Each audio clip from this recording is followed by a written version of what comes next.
LIC को निर्देश दिया भारत की सरकार ने कि अडानी के शेयर खरीदो। और आपको मालूम है एलआईसी ने कितना शेयर खरीदा है अडानी का? 87,000 करोड़ रुपए का शेयर खरीदा है। इसी प्रकार से हजारों करोड़ का कर्ज एसबीआई ने दिया है और तमाम बैंकों ने दिया है। तो आप कल्पना कीजिए कि कितना बड़ा भ्रष्टाचार है। एलआईसी में लोग अपनी जिंदगी की गाढ़ी कमाई का पैसा लगाते हैं। एसबीआई में लोग अपनी जिंदगी की गाढ़ी कमाई का पैसा जमा करते हैं। क्या नारा है एलआईसी का? जिंदगी के साथ भी और जिंदगी के बाद भी। यानी कि ईश्वर ना करे कि आपके साथ कोई दुर्घटना हो जाए तो आपके परिवार का सहारा बनेगा एलआईसी।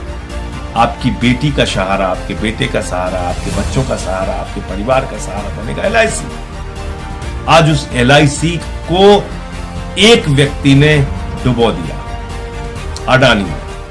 जैन साथियों, आज पार्लियामेंट के अंदर सभी दलों की मीटिंग थी।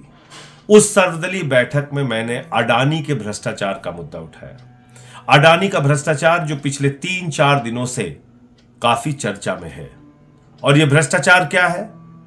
अडानी जो नरेंद्र मोदी जी के करीबी मित्र माने जाते हैं, जिनको मोदी सरकार ने पोर्ट दे दिया, एयरपोर्ट दे दिया, माइनिंग दे दी, जिसको मोदी सरकार ने सीमेंट की फैक्ट्रियां दे दी, जिसको मोदी सरकार ने बिजली के ठेके दे दिए, पानी के ठेके दे दिए, यानी कि सब कुछ उसके नाम पर नीलाम करते जा रहे हैं।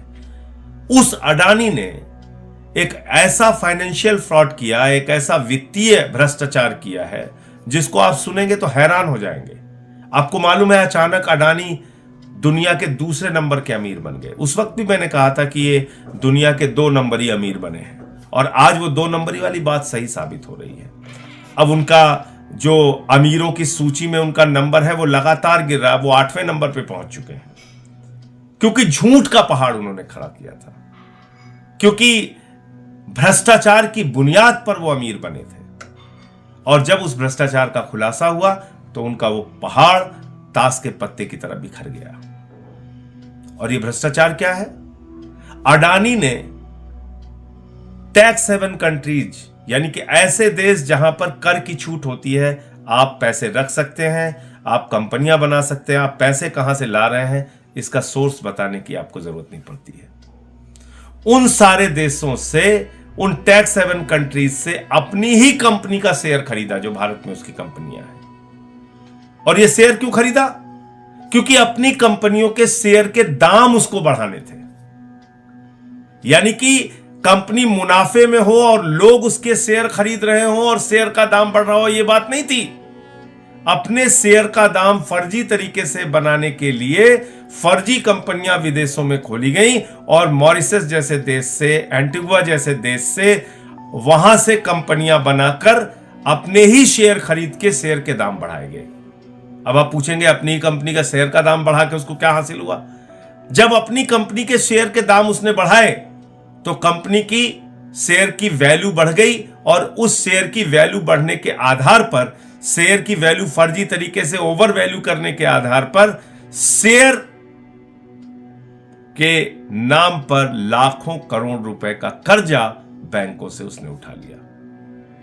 अडानी के ऊपर करीब करीब 2.5 लाख करोड़ रुपए का कर्जा है। और एक पहले भी रिपोर्ट आ चुकी है कि 74,000 करोड़ रुपए भारत सरकार, यानी कि नरेंद्र मोदी जी की सरकार, उसके माफ कर चुकी है। अपनी कंपनी के शेयर के दाम बढ़ाकर, फर्जी तरीके से दाम बढ़ाकर, एलआईसी से, एसबीआई से, जहां पर जनता की गाढ़ी कमाई का पैसा जमा होता है, वहां से लाखों करोड़ रुपए का कर्ज ले लिया। एलआईसी को निर्देश दिया भारत की सरकार ने कि अडानी के शेयर खरीदो। और आपको मालूम है एलआईसी ने कितना शेयर खरीदा है अडानी का? 87,000 करोड़ रुपए का शेयर खरीदा है।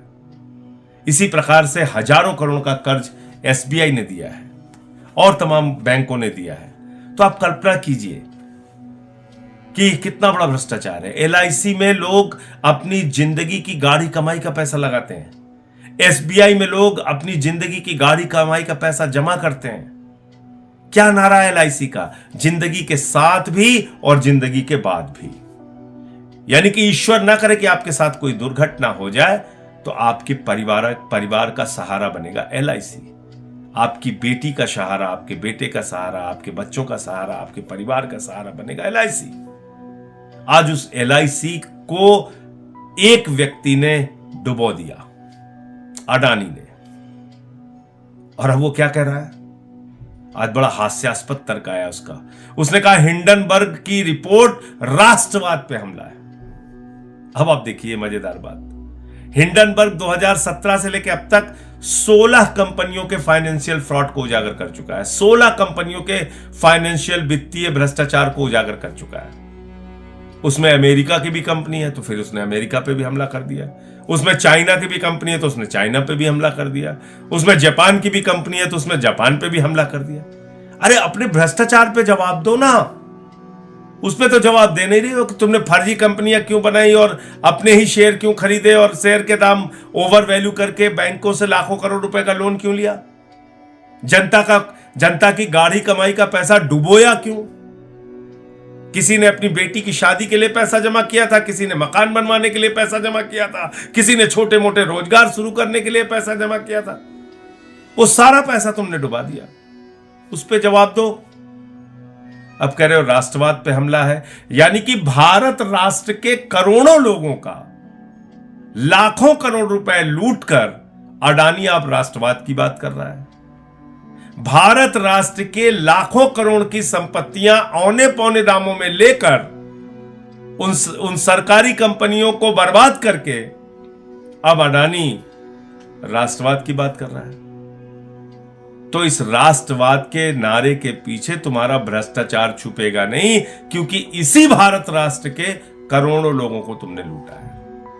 और इसलिए मैंने भारत के प्रधानमंत्री को चिट्ठी लिखी है, सेबी को चिट्ठी लिखी है, income tax department, CBI, ED सबको चिट्ठी लिखी है कि बगैर देर किए अडानी और उसके परिवार का पासपोर्ट जब्त किया जाए। क्यों? क्योंकि पहले भी इस तरह के बड़े भ्रष्टाचार करके 20,000 करोड़ रुपए लेके नीरव मोदी भाग गया, मेहुल चौकसी भाग गया, 10,000 करोड़ रुपए लूट के विजय माल्या भाग गया, 3,000 करोड़ लूट के ललित मोदी भाग गया, 6,000 करोड़ लूट के नितिन संदेशरा भाग गया। ऐसे तमाम लोग इस देश की जनता की गाढ़ी कमाई का पैसा लूट के भाग चुके हैं। इसलिए बगैर विलंब किए इसके पासपोर्ट, इसके परिवार के पासपोर्ट जब्त किए जाने चाहिए और इसके खिलाफ कार्रवाई होनी चाहिए। कहां सो रही है सेबी, कहां सो रही है ईडी, कहां सो रही है सीबीआई, कहां सो रहा है इनकम टैक्स डिपार्टमेंट। विपक्ष के नेताओं पे कार्रवाई करनी हो तो गर्दन दबाने चले जाते तुरंत। इतना बड़ा भ्रष्टाचार का खुलासा हुआ, अभी तक कोई कार्रवाई नहीं हो रही इन लोगों पे। अडानी के पूरे ग्रुप पे कहीं कोई कार्रवाई नहीं हुई। क्यों? क्योंकि ये भारत के प्रधानमंत्री के सबसे करीबी मित्र हैं।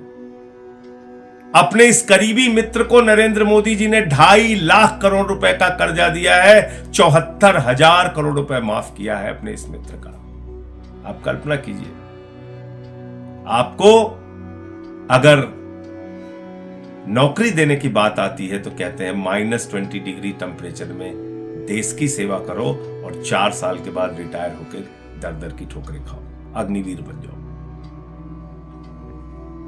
और आपके लिए रोजगार नहीं, आपके लिए दवाएं नहीं, आपके लिए दूध नहीं, आटा दाल चावल सब महंगा कर दिया। लेकिन एक अडानी के नाम पर पूरा देश गिरवी रखने को तैयार है ये सरकार।